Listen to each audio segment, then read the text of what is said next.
Hermann Göring, Adolf Hitler's second in command. Born into a distinguished family, he was charming, flamboyant, and a ruthless manipulator. Göring became addicted to wealth and power and was willing to obtain it by any means necessary. He is a killer.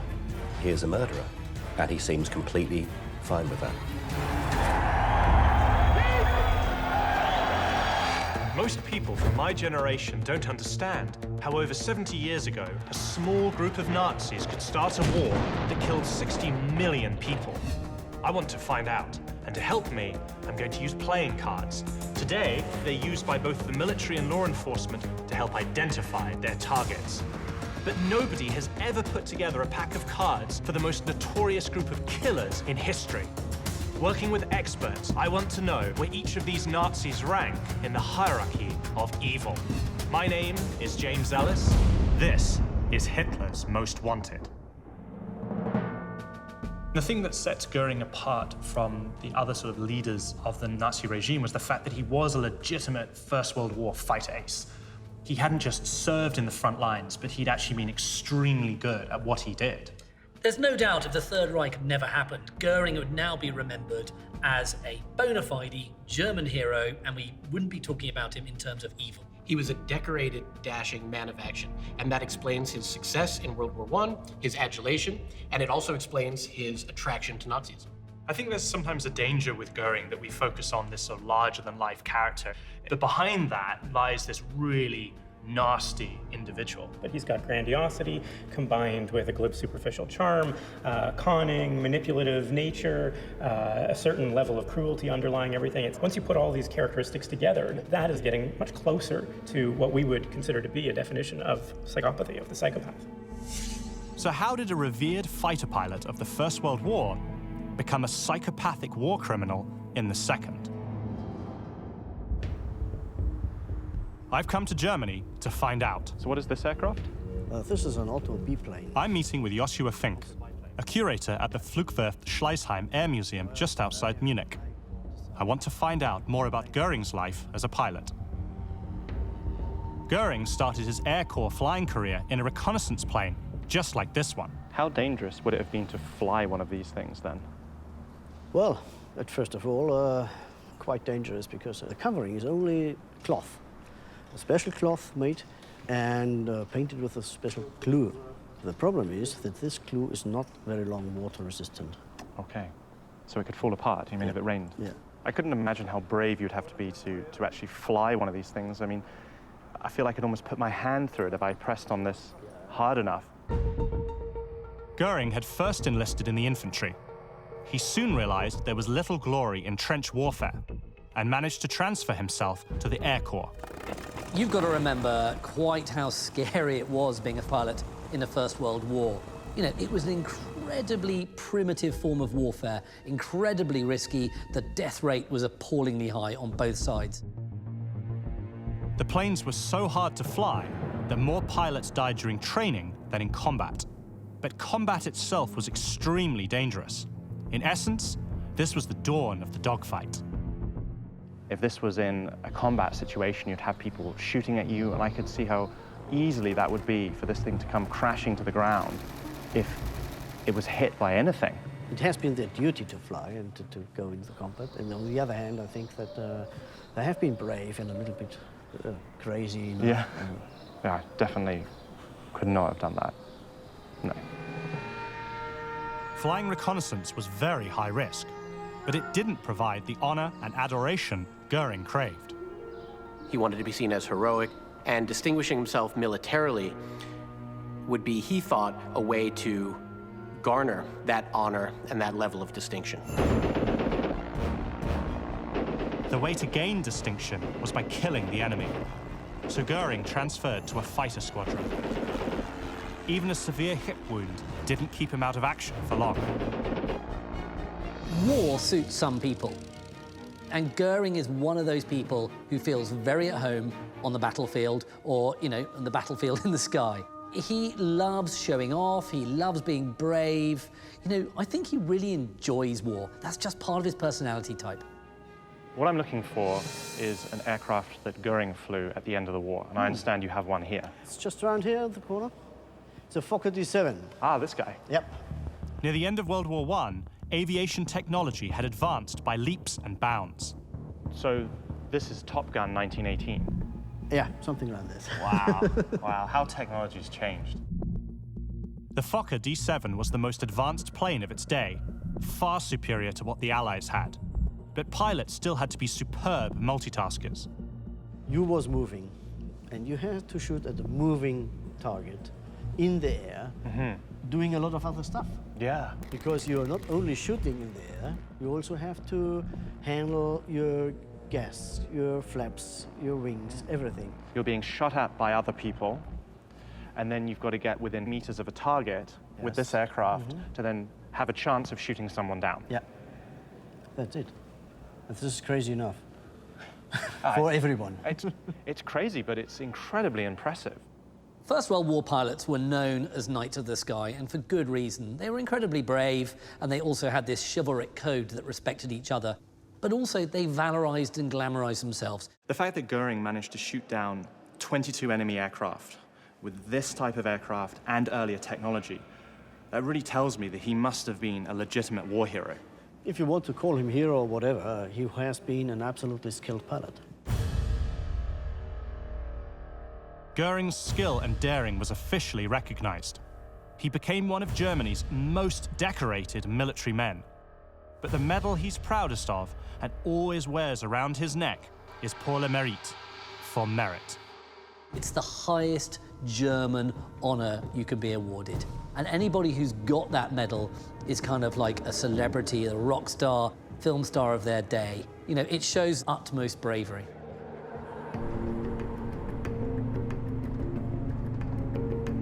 I want to find out how Göring came to be such a heroic figure.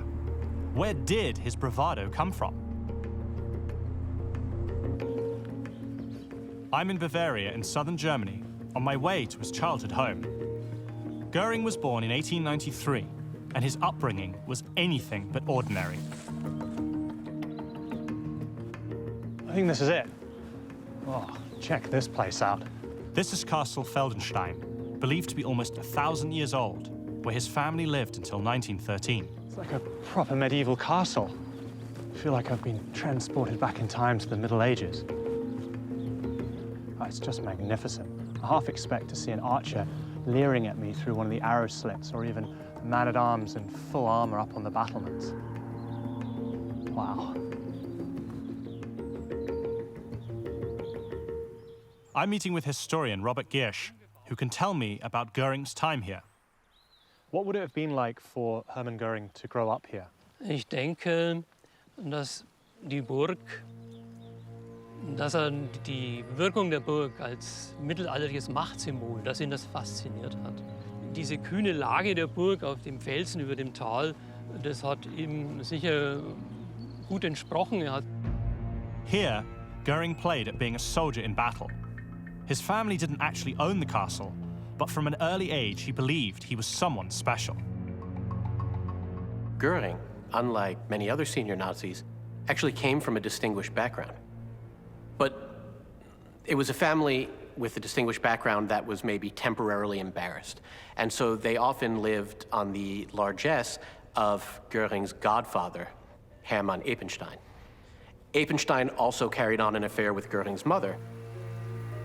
It's likely his mother's infidelity and his father's acceptance of it influenced the rest of Göring's life. We use our parents as models, and so that unusual familial situation could have struck him in an exceptional way. Göring had a tendency not to follow the rules very much. What was it about this castle that Göring liked so much?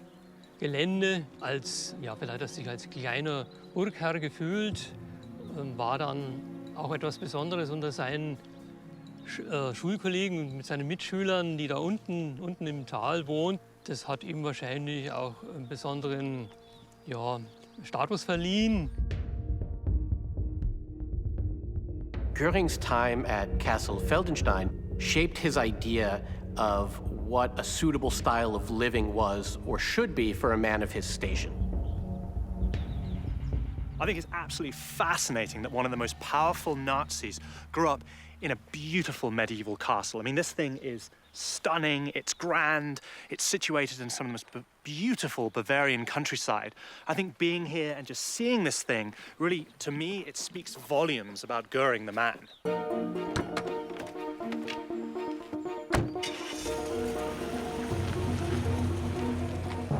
As a boy, Göring dreamed of military glory, and he made that dream come true, becoming one of Germany's top fighter aces.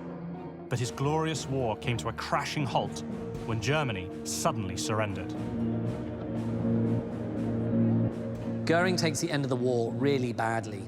Not only, is his favorite pastime, battle, now over, but also he, like so many other German men of his generation, regards Germany as having been stabbed in the back. He regards, the defeat as utterly unnecessary, and in fact, it's people on the home front that are responsible for the defeat and not the Allies. Göring deeply resented the terms the victorious Allies imposed on Germany. He was looking for radical solutions, and he soon found them.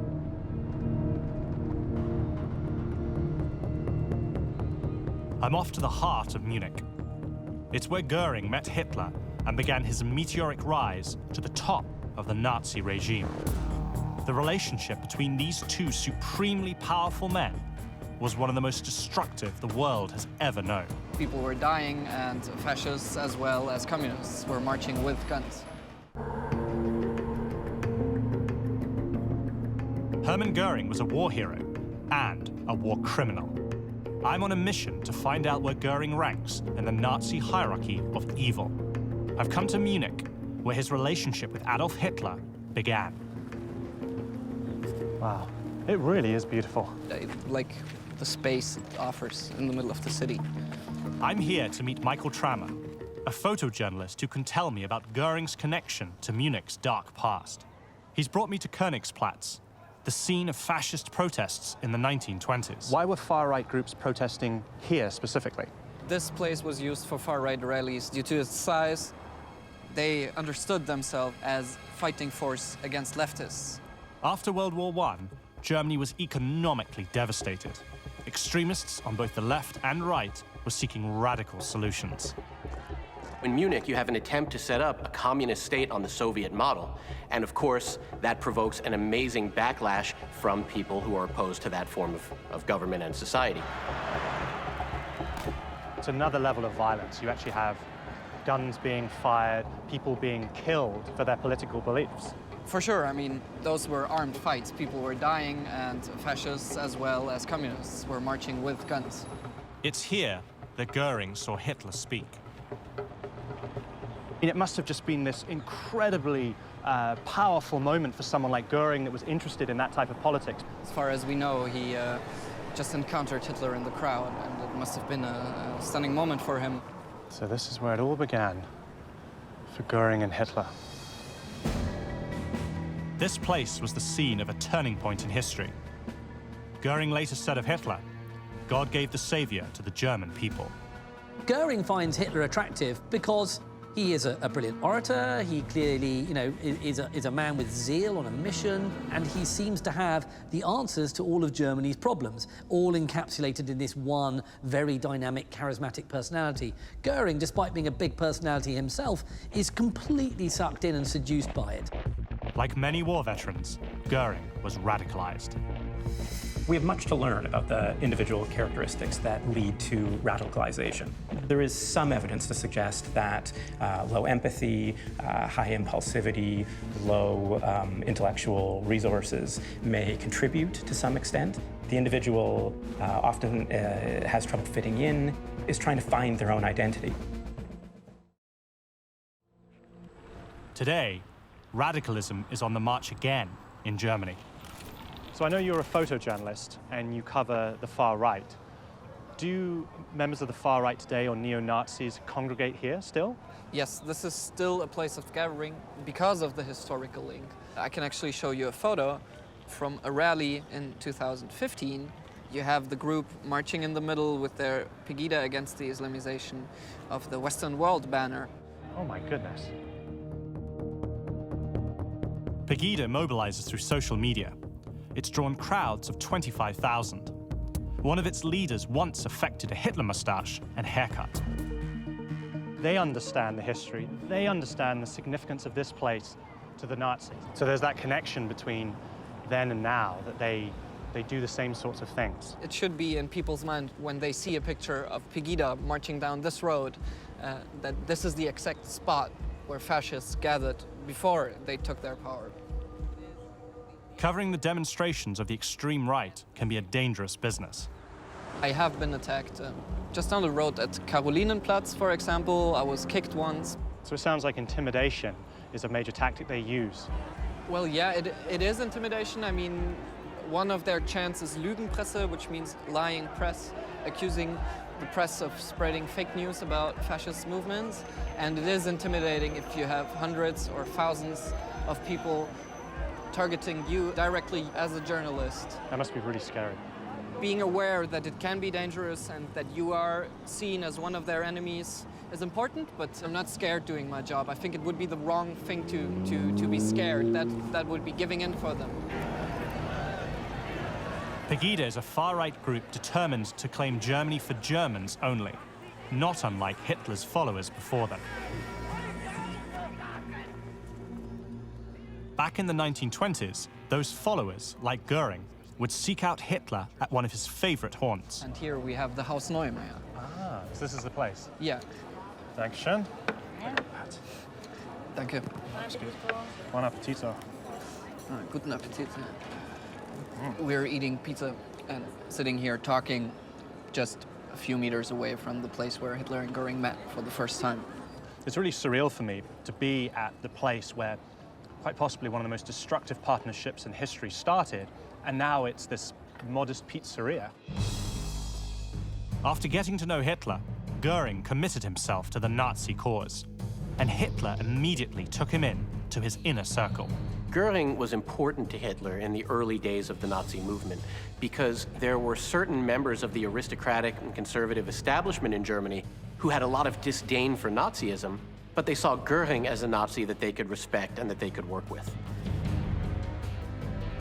In the battleground that was Munich in the 1920s, the Nazis relied on an organization called the SA. The SA was the Sturmabteilung, or the Storm Division. And this was the paramilitary organization of the Nazi Party. Göring's first assignment from Hitler was to instill military discipline in this gang of thugs. In 1923, he and Hitler, backed by the newly trained SA, tried to take over the Bavarian government in what became known as the Beer Hall Putsch. It degenerates into a fiasco. There's no real proper command and control. People don't really know who's leading it. And it's Göring who really, kinds to rouse these people to keep going forward. He is a real leader of men at this stage, and he's proving himself to be very good at it. I've come to the place where Hitler and Göring's attempted coup met its violent end. So this is the Feldherrnhalle. Yeah, this is the Feldherrnhalle, Field Marshal's Hall at Munich Odeonsplatz. So what happened here then? Well, in 1923, Hitler and 2,000 men marched towards the war ministry that is down the road. Right. And they were crushed and stopped by Munich police. There was a shootout. 15 of the Nazis were killed. Göring was wounded here with a shot in the leg, and he was carried away by comrades to get him out of battle. And Hitler, after that, was convicted to jail. Sustaining an injury for the cause put Göring very high in Hitler's esteem. But after the failure of the coup, Göring fled to Sweden. He'd been given morphine for the pain from his wounds and became addicted. In addition to his morphine addiction, there are questions about Göring's mental state in those years. He was committed to a Swedish institution, he said, as for treatment for his morphine addiction, but it's possible that he was there for mental health reasons. Göring was so violent he had to be confined in a straitjacket. But he managed to kick his addiction, temporarily. Hermann Göring was in exile for 4 years. When he finally returned, he inaugurated the Nazi reign of terror. It began in Berlin, and that's where I'm headed. Here they tortured political opponents. It still causes me shivers. In the 1930s, Hermann Göring was a rising star in the Nazi Party. I've come to Berlin on my mission to find out where he ranks in their hierarchy of evil.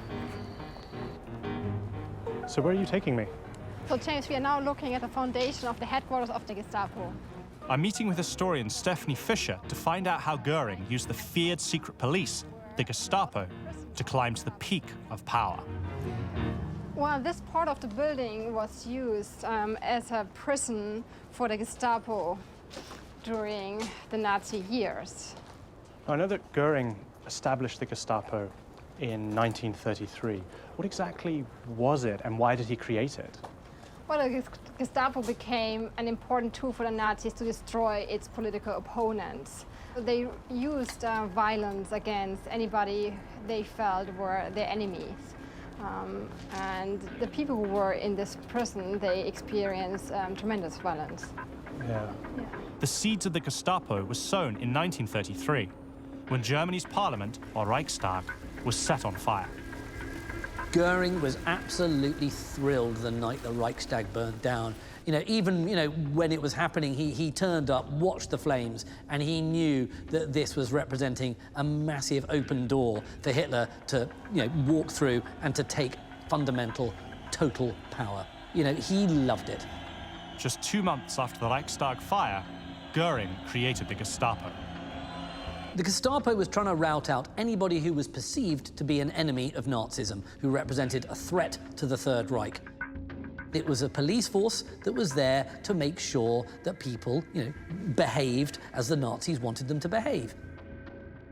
It's terrifying to be standing in this space and knowing that there were maybe thousands of people who were detained here, and they would have been brutally interrogated. I understand that people would have been tortured in this building when it existed. It still causes me shivers today to be in a side of Nazi terror, right? And it just makes me aware of the fact that we should not take democracy for granted. Part of why the Gestapo was established, it was one of the important tools for the Nazis to destroy its own democracy. Göring was said to have told his Gestapo, "Shoot first and inquire afterwards. And if you make mistakes, I will protect you." The rules of civilized behavior meant nothing to him. It's a 6-hour drive south from Berlin to the resort town of Bad Wiessee. I'm headed to an old hotel that was ground zero for an infamous killing spree. It turns out that among the first victims of the Nazi reign of terror were other Nazis, the SA or stormtroopers. It's quite eerie being outside this abandoned hotel. It has such a dark history, but it's located in such a beautiful area. Tourists are drawn here by its famous spa, the beautiful lake nestled into the Alps, and its peaceful atmosphere. But on a June night in 1934, this place was anything but peaceful. It came to be known as the Night of the Long Knives. It was set in motion by Hitler himself, with Göring's enthusiastic help. The Night of the Long Knives was a way to purge their rivals within the party and the movement. They thought that the SA had gotten too independent, too big for its britches, and could actually be a rival power base within the Nazi state and a rival power base to Hitler himself. The SA was led by Ernst Röhm, one of Göring's early mentors in the Nazi Party. Göring fundamentally betrays Ernst Röhm. He's enough of a pragmatist to know, if he's not going to be liked by Hitler, I'm going to help Hitler get rid of him. It's the ultimate betrayal. So it really pointed to his ruthlessness and his willingness to do anything to consolidate his power. The Night of the Long Knives was a murder plot. Be in no doubt about that. This is a plot that sees Hitler drive through the night to a spa town where various members of the SA are staying. He enters into the hotel. They're brandishing weapons, they're brandishing guns. Röhm and other senior officers were taken away to prison and shot. Today, the Hotel Lederer is slated for demolition. Destroying it would obliterate its terrible history. But how do the people who visit here feel about it? What do you know about this place? Ein bisschen. Ja, ich weiß, dass hier diese SA-Leute erschossen worden sind, damals von der SS. Ja, da gab es Streit um die Führung und die Richtung, und Hitler wollte dadurch durch dieses Killing hier die Führungseliten der SA auslöschen. This place is cited to be demolished. Based on what happened here, do you think it should be preserved? Aber wer will hier wohnen? Hier will ja kein Mensch wohnen, ne? In so einem Haus mit so einer Vergangenheit. After the Night of the Long Knives, Hitler moved more firmly towards his ultimate goals, the annihilation of Jews and the Germanization of Europe. I'm headed back to Berlin. I want to find out how Göring helped Hitler achieve his terrible aims. He is a killer. He is a murderer. And he seems completely fine with that. I'm in Berlin on my mission to find out where Hermann Göring stands in the Nazi hierarchy of evil. One of the most imposing buildings in Germany, the former headquarters of the Luftwaffe, is a monument of sorts to Göring. To find out more about it, I'm meeting with historian Nick Jackson. This is the Air Transport Ministry. So if there was a seat of Göring's power, This would have been it? this would have been it. In 1936, Göring had the whole block demolished and built what was Europe's largest office. There are 2,300 offices in here. The head of the Luftwaffe, that would have been something that he would have been hugely proud of, very involved in. You know, he rebuilds the Luftwaffe from scratch to this fighting force ready to go in 1939. By the time war broke out, Göring had created the best air force in the world. The Luftwaffe planes could fly faster, climb faster, and accelerate faster than most of the aircraft they were up against. Many Allied pilots never saw their attacker coming. It was essentially Göring's big dream. You know, he was a pilot, he loved planes, so the idea he now had his own pet air force, well, that's the best toy a man like Göring could possibly have. He's a busy man, you think of all the titles that he had, but he certainly would have spent time in this building. In fact, that would have been the main office. Oh, that right there, those windows? With the large windows. All those windows are one room, and that was his office. That's the main office of the, for the building. He definitely had an office to match his ego. Other than Hitler, he's the most powerful man in the country. Throughout the 1930s, as Göring's power increased, so did his taste for the good life. He was developing a hearty appetite for all of life's pleasures. This looks like a good place. Yeah, let's go here. Nick is taking me for a Göring-style meal, where I hope to find out more about Göring's character and how he helped Hitler achieve the Germanization of Europe. It's funny, when I think of Göring, I think of this fat buffoon dressed in an absolutely ridiculous uniform and indulging in excessive opulence. He was clearly a man of many appetites. Definitely. I mean, you can see by the size of the man that he was a keen eater.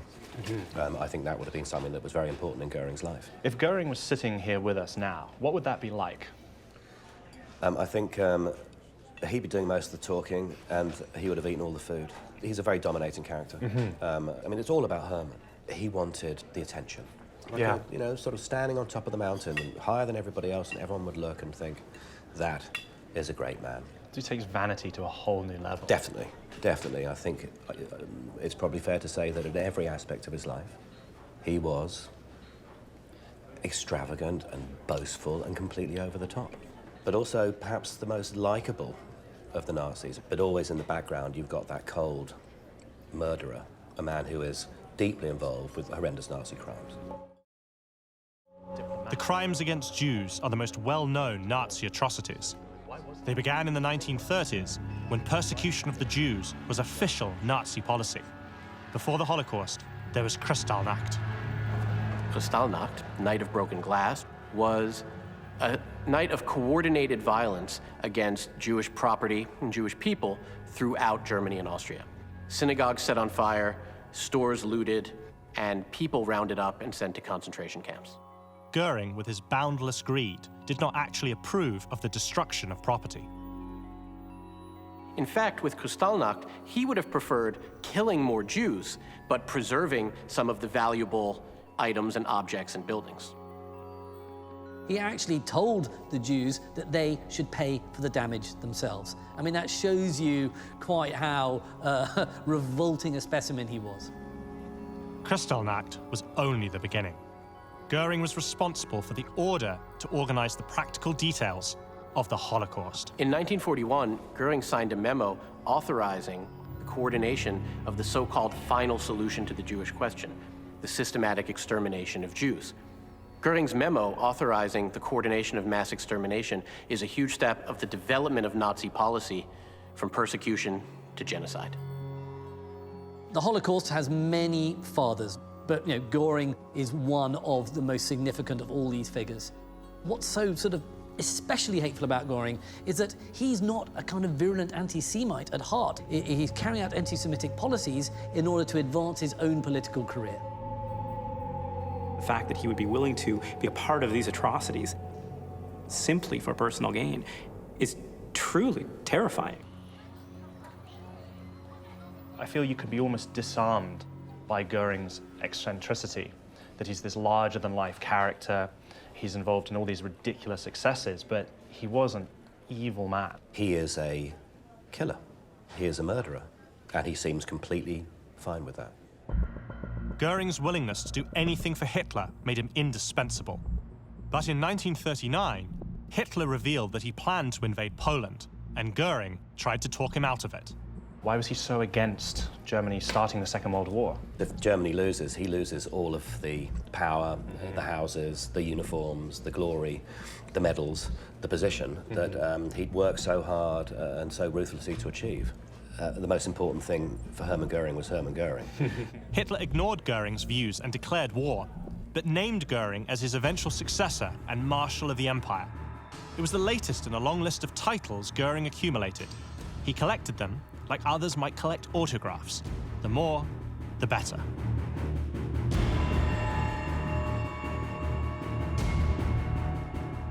Göring was at the height of his powers, but could he keep his lofty position? That's what I want to find out next.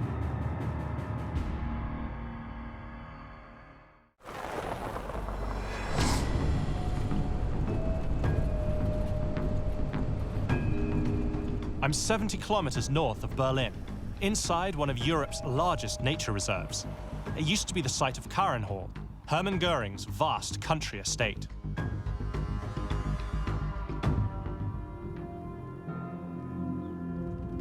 What's this? This here? What's a stone? You found a lot of this. So this is an original piece of the building? It's original. So what is this? Do you know? Like from the wall. house? It's part of the wall? It's a wall, yeah. Wow. I'm meeting with Volker Knopf, historian and an authority on Carinhall. He can tell me how important this place was to Göring during World War II. That was Carinhall here. Uh-huh. Around here was a guardhouse, Uh-huh. and the same on this side. And here where the trees are, if you look on the trees, then you see the walls of the house. So the main building was right here? Ja, soweit das Auge reicht. So it's been completely engulfed Sehr groß. by the forest. Ja, aber damals war hier ein Park, ein großer Park, keine Bäume oder nur wenige Bäume. There's little evidence any buildings were ever here. Just a few tunnels remain. Alle Häuser waren verbunden durch solche Gänge. So this was a passage between two buildings to move supplies. Ja, ja. Und in dieses Loch kann ich gefahrlos mit Ihnen runtergehen. Es wird. You can step in that. Me, I know it. For you. Oh, wow, look at that. There's no way I'm going in there. Carinhall, named after Göring's deceased wife Karin, began as a simple hunting lodge. By 1937, after years of renovations, it was a palatial complex. It had everything Göring could want, including a massive library, ballroom, swimming pool, even a private zoo. Göring wanted the estate to be known as a shrine to Karin. In reality, it was a shrine to himself. This is a playground fit for what he regards himself almost like now a prince. So this is his own sort of palace, and it fits his ego. Komm, ja, mein Cäsar, kommst du mich besuchen? Carinhall recreated the conditions of the good life and of the style of living befitting a man of his station that he'd learned at Castle Feldenstein in his youth.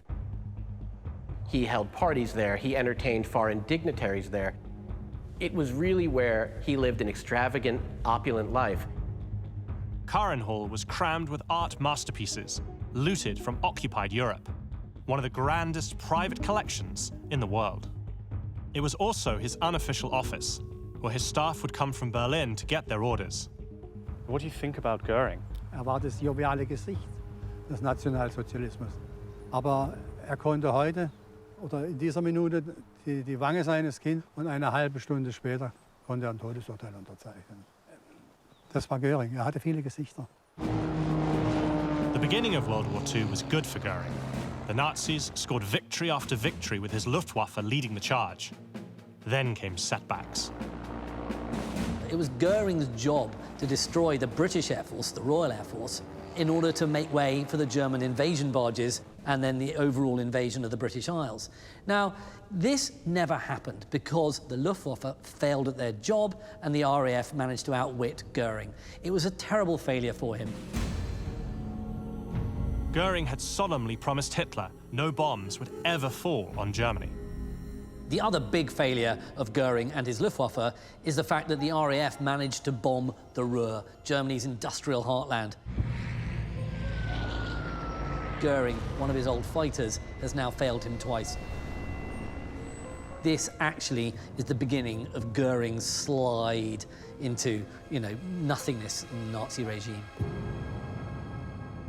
Göring was increasingly isolated from the inner circle and increasingly retreated to Carinhall and to his life of pleasure and opulence. Hat in seinen Memoiren geschrieben, wenn man Carinhall betrat, hatte man das Gefühl, als herrsche tiefster Frieden. Hat hier gelebt, als wäre ihn herum kein Krieg.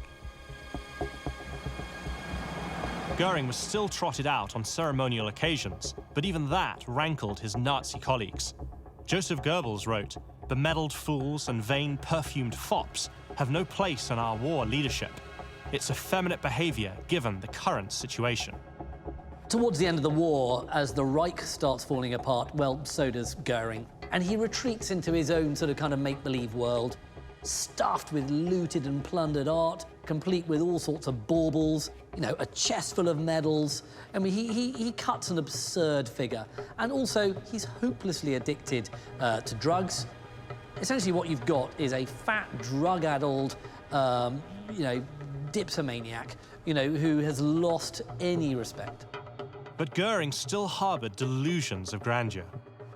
Towards the end of the war, Göring sent a message to Hitler where he essentially said, if I don't hear from you by a certain time, I'll assume you're unable to fulfill the duties of Führer, and I'll take over control and command of the Reich. Hitler regarded this as an extreme act of betrayal, and it was really the final nail in the coffin in terms of Hitler's relationship with Göring. As the Russian army approached, Göring moved his plundered possessions to safety and fled, ordering Carinhall to be destroyed. Göring resigned to the Americans and expected to be treated as the representative of a defeated power. Instead, he was arrested for war crimes. One of the things I find most interesting about Göring is when he was finally captured, he supposedly believed that he deserved a parade rather than to be convicted. One possibility is that his increased drug use had led to just increasingly delusional thought processes. Göring is sentenced to death, and he knows he's going to be hanged. But actually, he's still got one more card up his sleeve, and he plays it actually very well. He's got a suicide pill. His body is discovered when a guard looks through the hatch in his cell, and there is Göring's dead form. His face is set in a kind of horrible rictus grin, as if he's having the last laugh. My trip to Carinhall has given me the last piece of the puzzle that is Hermann Göring. Now it's time for me to finally determine where this complicated character fits into Hitler's hierarchy of evil. He murdered and plundered his way across Europe, and he murdered and plundered his own people. My visit to Germany has helped inform my understanding of Hermann Göring's position in the Nazi hierarchy of evil. Now it's time for us to decide where he should be placed in our unique pack of cards. The same kind of pack that law enforcers use today to identify their most dangerous killers. This is Hitler's Most Wanted. Guy, what's your impression of Göring as a person? Frankly, I find it a little hard not to be seduced by him. I think he has an enormous amount of charm. And that's what makes that personality so dangerous, is the fact that he can charm you, he can trick you, he can pull one over on you, and he can send you to a concentration camp. Göring used charm to mask his brutality. He saw himself as a dashing man of action and a subtle diplomat who could turn every situation to his advantage. One location to me that really exemplified his personality was Carinhall, which at the time was this incredibly opulent pleasure palace. Anthony, why was Göring so obsessed with opulence? Göring had a very particular idea of appropriate living for a man of his station. The idea was formed in his youth, living at Castle Feldenstein, and he tried to realize it in Carinhall. I think that's absolutely right. He was a big personality, and he had very, very greedy tastes. You know, he liked his food, he liked his drink, he liked his morphine, and he liked his works of art. In many ways, he was like this big monster that just needed to suck in as much stuff as he could, and it never ended. What was his motivation? I think, in absolutely succinct terms, he was a thief. When he got a chance to aggrandize himself and enrich himself, he took it. Göring killed innocent people to maintain power and the wealth and luxury that came with it. He was ruthlessly ambitious, undermining rivals on his climb to the top. I think there's sometimes a danger with Göring that we focus on this sort of larger-than-life character, but behind that lies this really nasty individual. Immediately after Kristallnacht, Göring sets to work coming up with ordinances to dispossess Jews, strip them of money and of assets. So we really see that nasty scheming in the service of Nazi anti-Semitism right in that example. For Göring, anti-Semitism was a practicality. He wasn't actually, I don't think, a convinced anti-Semite. To some extent, that makes you wonder, makes me wonder, why is he doing the things he's doing? He's doing them for personal gain. He really is using the atrocities as a tool. To some extent, that, to me, suggests a greater evil. So what I'd like to do now is figure out where Göring ranks in the Nazi hierarchy of evil. So Matt, if you want to go first. Well, I think psychologically he's up there. I give him a 4. Anthony? He was central to the early rise of the Nazi Party. He was central to remilitarization. He was central to the early successes in the war. Add to all of that his direct responsibility for the so-called final solution, and we have to rank him at number 4. Guy? I'll put him at 4 as well, because he murdered and plundered his way across Europe, and he murdered and plundered his own people. So you guys have a unanimous consensus, and based on my experience exploring his story in Germany and our discussion here, I'm going to agree. He is number 4. He is the ace of clubs. Fourth in the Nazi hierarchy of evil, Hermann Göring had a hand in almost all of that regime's crimes. He bears enormous responsibility for the horrors that befell millions of innocents.